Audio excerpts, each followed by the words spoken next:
Bonjour Bonjour Fairplace, bienvenue chez nous. Écoutez, enchanté, je m'appelle Julien Bottella, je suis architecte et designer et fondateur de ma propre marque de design, Amanima. Et moi Morgane Roussel, fondatrice de la société Maison Primitive.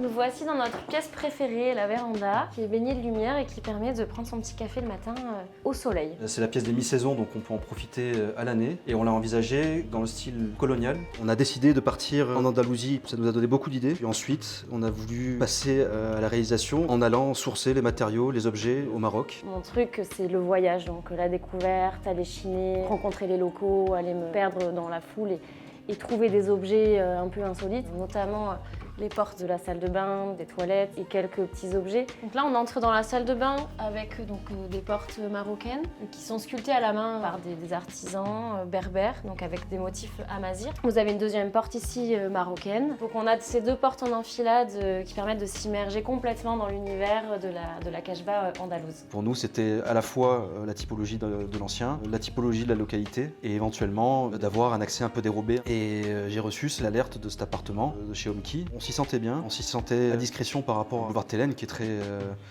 très bruyant, qui est très passant par rapport à l'accès. On s'y sentait caché du monde et un peu préservé avec ce patio où je me suis dit c'est vraiment ça qu'il nous faut. Donc on se trouve ici dans le patio qui est à la base le catalyseur de ce projet sur lequel on a travaillé. Comme on disait, l'inspiration méditerranéenne avec ses plantes grasses, avec son bougainvillier, ses lauriers et son jasmin qui va pas tarder à nous produire ses senteurs et ses petites étoiles.